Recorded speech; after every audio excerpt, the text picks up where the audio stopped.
بسم اللہ الرحمن الرحیم۔ میں ہوں طارق سمیر، ڈیلی ممتاز ڈیجیٹل کے ساتھ۔ ناظرین، کرغزستان میں پاکستانی اسٹوڈنٹس ہوں، ایجپشین ہوں اور ممالک کے ہوں، ان کے ساتھ جو سلوک کیا گیا وہ انتہائی افسوسناک اور ناقابل برداشت ہے۔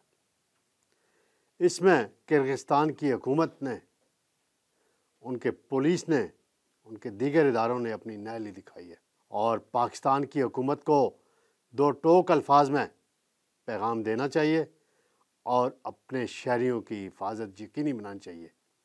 صرف وہاں سفیر پہ اگر معاملات چھوڑے گئے تو کچھ نہیں ہوگا۔ دوسرا معاملہ ہے ناظرین، جو کشیدگی چل رہی ہے عدلیہ کے درمیان، اداروں کے درمیان۔ ایک تجویز آئی ہے کہ صدر آصف زرداری، جنہیں مصالحت کا بادشاہ بھی کہا جاتا ہے، گرو بھی کہا جاتا ہے، کہ انہیں اس کوئی ٹاسک دیا جائے کہ وہ عدلیہ، پی ٹی آئی، اداروں کے درمیان جو کچھ چل رہا ہے اس میں اپنا مفاہمتی کردار ادا کریں۔ یہ کیا کہانی ہے؟ پھر وزیر اعلیٰ کے پی کے پھر دھمکیاں دے رہے ہیں۔ تو میں کچھ ڈیٹا بتاؤں گا کہ پیسکو جو کمپنی ہے وہاں بجلی کی کتنی چوری ہوتی ہے، اس کی کچھ تفصیلات سامنے آئی ہیں۔ سب سے پہلے میں آؤں گا ناظرین، ایک بڑا واقعہ ہوا ہے کرغزستان کے دارالحکومت بشکیک میں۔ میں تھوڑا سا بیک گراؤنڈ بتاتا چلوں کہ کرغزستان جو ہے یہ وسط ایشیائی ریاست ہے، ایک ترکستانی ریاست اس کو بولا جاتا ہے۔ اس کے شمال میں قازقستان، مغرب میں ازبکستان، جنوب میں تاجکستان، مشرق میں چین واقع ہیں۔ اس کا کیپٹل جو ہے بشکیک ہے، بڑی آبادی ہے اس کی، اور اس کا رقبہ جو ہے 500 مربع کلومیٹر ہے، اور آبادی تقریباً 60 لاکھ 70 لاکھ کے قریب اس کی بیان کی جاتی ہے، اور 90% وہاں مسلمان آباد ہیں۔ اس کے علاوہ یہاں پہ روسی، ازبک، اغیور اور دیگر لوگ بھی آباد ہیں۔ یہ بڑا تاریخی علاقہ ہے کرغزستان، اور 1991 میں انہوں نے ماسکو سے آزادی حاصل کی، اور وہاں پاکستانی اسٹوڈنٹ اور ایشیائی ممالک کے اسٹوڈنٹ میڈیکل کی تعلیم کے لیے اکثر جاتے ہیں۔ کچھ تھوڑی سستی پڑتی ہے یورپ، امریکہ اور دیگر ممالک کی نسبت، تو وہاں جاتے ہیں۔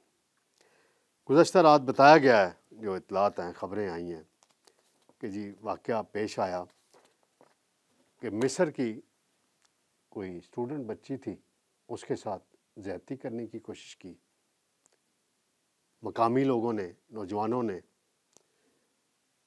وہ کہہ رہے ہیں ڈرنک کی ہوئی تھی انہوں نے، یعنی شراب کے نشے میں تھے، اور پھر یہ بڑھتے بڑھتے پھر وہاں ایک افواہ پھیلائی گئی کہ مقامی لوگوں کے ساتھ زیادتی ہوئی ہے، اور وہ کوئی ہزاروں کی تعداد میں لوگ باہر آ گئے اور ہاسٹلس پہ حملہ کر دیا، اور حملہ کر کے مصر کی اسٹوڈنٹ بچی کو وہاں سے اغوا کرنے کی کوشش کی گئی۔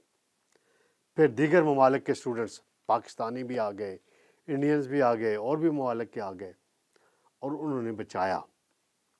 تو پھر وہاں تشدد ہوا، کہہ رہے ہیں 6 اسٹوڈنٹس مارے گئے ہیں، اور 45 کے قریب پاکستانی اسٹوڈنٹس زخمی ہیں۔ وہاں ویڈیوز میسج آ رہے ہیں بچوں کے۔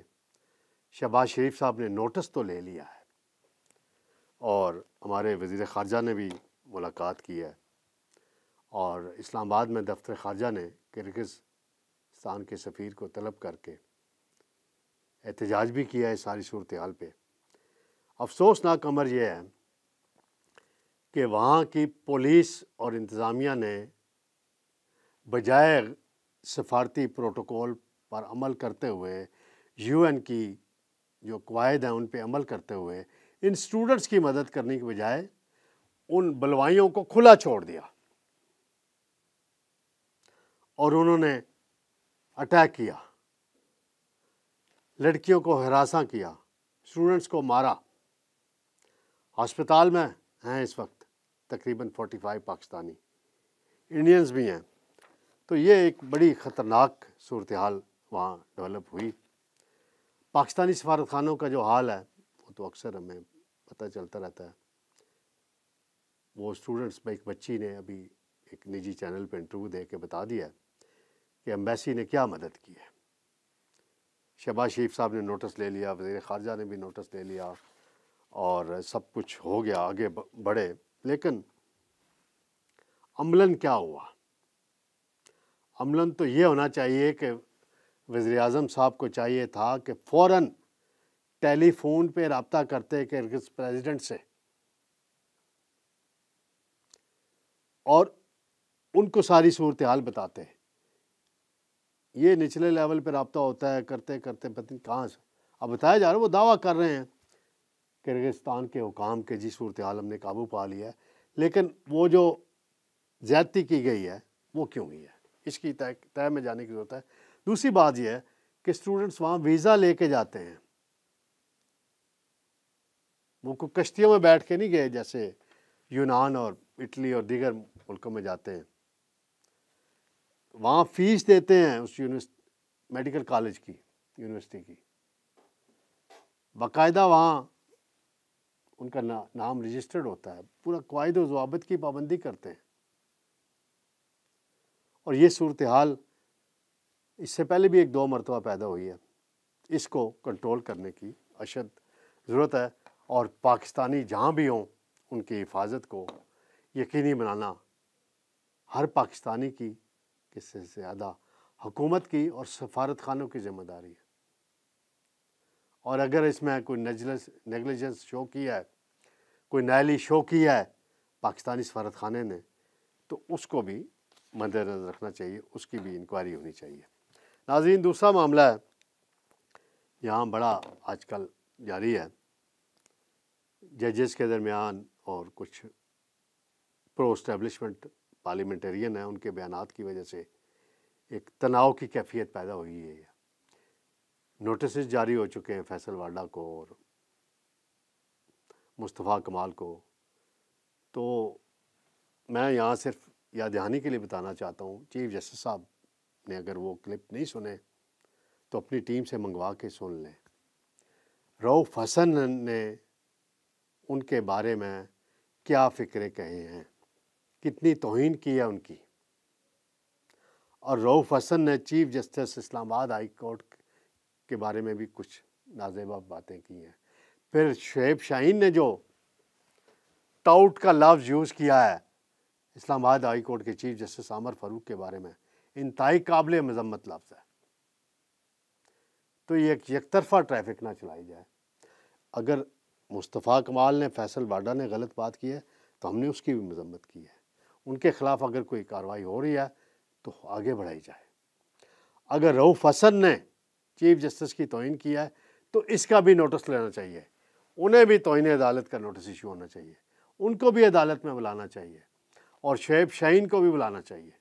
یک طرفہ ٹریفک نہ چلائی جائے۔ دوسرا معاملہ ناظرین، رانا ثناء اللہ صاحب نے بڑی اچھی تجویز دی ہے۔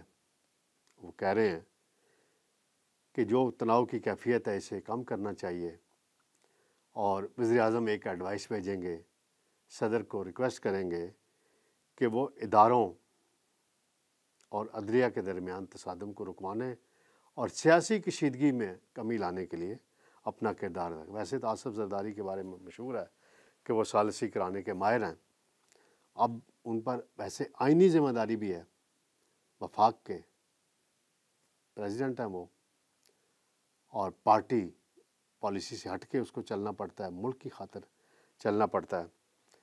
اور اب دیکھتے ہیں، دوسری رانا ثناء اللہ صاحب نے ایک اور بات کہی ہے بڑی امپورٹنٹ، کہ 6 ججز کے خط کا معاملہ آؤٹ آف کورٹ حل کرنا ہوگا۔ تو آؤٹ آف کورٹ تو اسی صورت حل ہو سکتا ہے کہ چیف جسٹس صاحب بیٹھ جائیں، متعلقہ ادارے انٹیلیجنس کے سربراہ جو ہیں جن کے بارے میں الزام لگایا جا رہا ہے وہ بیٹھ جائیں، وزیر اعظم بیٹھ جائیں، صدر بیٹھ جائیں، اور کوئی راستہ نکالیں، ایک دوسرے کو سپیس دیں، اور آئندہ کے لیے مداخلت کا راستہ بند کریں۔ 2018 میں بھی جس انداز میں مداخلت ہوئی، جو کچھ ہوا وہ بھی پتہ ہے، اس سے پہلے بھی ہو چکی ہیں، وہ بھی ساری قوم کو پتہ ہے۔ تو یہ ساری صورتحال کو بہتر بنانا ضروری ہے۔ اب رانا ثناء اللہ پہ ایک بڑی اہم ذمہ داری آ گئی جی، وہ راجہ سلطان سکندر بن گئے ہیں۔ ناظرین آپ پوچھیں گے وہ کیسے؟ وہ ایسے کہ نون لیگ کے صدر کا الیکشن ہونا ہے، میاں شہباز شریف نے استعفیٰ دے دیا ہے، رانا ثناء اللہ کو چیف الیکشن کمشنر بنا دیا گیا ہے نون لیگ کے الیکشن کے لیے۔ اور پارٹیوں میں الیکشن تو آپ کو پتہ ہے وہ والے نہیں ہوتے جو راجہ سلطان سکندر نے کرائے ہیں، وہاں فارم 45 47 کا کوئی چکر نہیں ہوتا۔ ایک وہ الیکشن کمشنر بنتا ہے، کچھ لوگ آتے ہیں جی ہم نے کاغذات جمع کرائے ہیں، اینڈ ٹائم پہ وہ کاغذات واپس لے لیتے ہیں۔ تو اب میاں نواز شریف صاحب 28 مئی کو صدر بنیں گے، اور یہ 28 مئی پاکستانی تاریخ کے لحاظ سے ایک بڑا اہم دن ہے، پاکستانی دفاع کے لیے، ڈیفنس کے لیے بڑا اہم دن ہے کہ 28 مئی کو 1998 کو پاکستان نے نواز شریف کی قیادت میں ایٹمی دھماکے کیے تھے، بھارت کو جواب دیا تھا۔ تو اس تناظر میں یہ اپڈیٹ رکھی گئی ہے، اور میاں نواز شریف کے بارے میں بتایا جا رہا ہے کہ اس دن وہ کو بہت اہم خطاب کریں گے، اپنے دل کی باتیں کریں گے۔ اگر وہ اپنے دل کی باتیں کریں گے، ضمیر کی باتیں کریں گے، تو پھر اقتدار تو کسی نہ کسی کا خطرے میں پڑے گا، یا کوئی اور خطرے میں پڑے گا۔ یہ تو انتظار کریں ناظرین 28 مئی تک، انشاءاللہ پیر کو آپ کی خدمت میں دوبارہ حاضر ہوں گے۔ اللہ حافظ۔